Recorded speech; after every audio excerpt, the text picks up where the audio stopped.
Day 49 of trying to make 90K before my birthday. And this week, I lost days. Not slow nights, not bad weather, medical appointments. Testing, a full body massage just to keep my body from falling apart after the weekend grind. Days I had planned to be on the road, just gone. I'm sitting here doing the math on a week where everything was out of my hands and the number is still $1,718. Not bad, not what I should have been, but here's what got me. Every hour I was in the waiting room, I was doing math I couldn't act on. Next ride, traffic, payouts, gas, mileage. It never turns off. Even when you're not driving, you're still thinking about driving. And this is where most people quit. But we're not quitting. Road to 90K, let's get into it.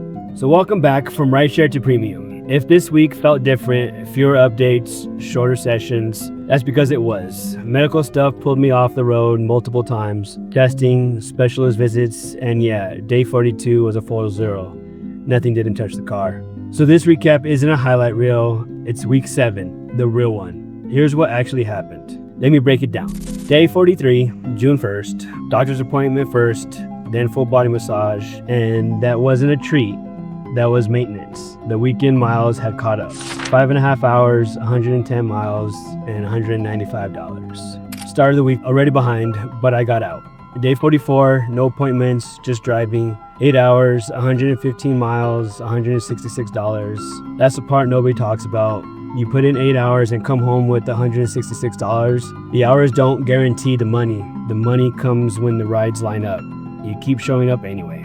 Day 45, 6 hours, 97 miles, $165. 3 days in, 3 days under 300. The week was starting to look like a problem, but I kept showing up. Day 46, something shifted. 8 hours, 152 miles, $260. Closer, not there yet, but you could feel the rhythm coming back. The consistency was starting to stack. Day 47, this was the day.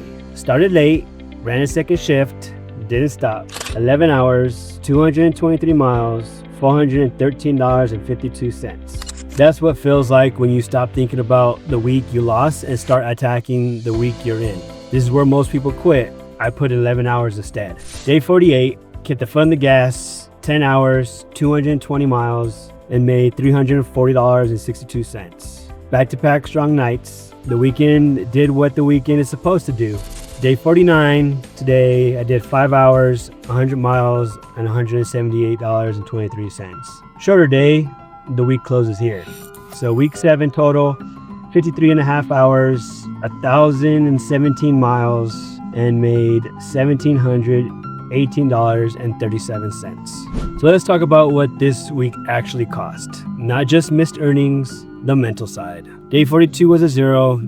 That's income I didn't make in gig work. There's no sick days, no PTO. You don't drive, you don't earn. That's the deal. And the appointments didn't stop on one day. They kept coming. Day 43, day 44 was a partial. You can't build momentum when your days keep getting cut short. You feel the pace slipping and you can't do anything about it. Staying motivated through that is a different challenge than just grinding hard. It's easy to push when things aren't working. It's a lot harder to stay locked in when you're behind and you can't even control why. But here's what I kept coming back to. Missing a day isn't failing the challenge. Stopping completely is failing. So I drove when I could, and when I couldn't, I showed up the next day. This week reminded me of something that matters more than daily numbers. Success isn't a straight line. I know what sounds obvious, but when you're actually living it, watching your weekly target slip because a doctor's schedule got in the way, that lesson hits different. Consistency doesn't mean perfect. It means you keep showing up. Entrepreneurs deal with this. Small business owners deal with this. Rideshare drivers deal with this. You make a plan and life rewrites it. The difference between people who make it and people who don't isn't who avoided the setbacks, it's who kept moving after them. What I learned this week, the toughest weeks test whether this is real or just something you do when it's convenient. For me, it's real. Here's where we are. Through week 7, the challenge total is $13,096.18. That leaves $76,903.82 to reach 90K before my birthday, February 16th, 2027. And I'll be honest, this week slowed that pace. The daily goal is 300.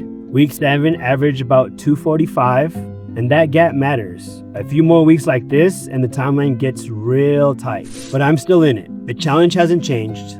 The goal hasn't changed. One disrupted week doesn't define the outcome. It informs me of the next move. We'll find out what I'm actually made of over the next few weeks. Next week, I'm getting back on schedule. No more hours, consistent days, no interruptions planned. The focus is rebuilding momentum, getting back to 300 a day, and on the good days, pushing past it. The medical stuff is still ongoing, but the driving doesn't stop. You push through it, that's the mission. Building toward Uber Black, building towards Lyft Black, building toward Sigma Black Premier Transport, that's the bigger picture. And this week, as hard as it was, didn't change any of that. So thank you for following the journey. Real talk, this wasn't a fun week to recap, but it was a necessary one, because this what the road to 90K actually looks like. Not just $400 nights, the 0 days too. If you haven't subscribed yet, do it. Follow the real RIDESHARE life from RIDESHARE to premium. Drop a comment. What was the hardest week of your journey? The week where everything just fell apart, but you kept going. I want to hear it. Let's trade stories.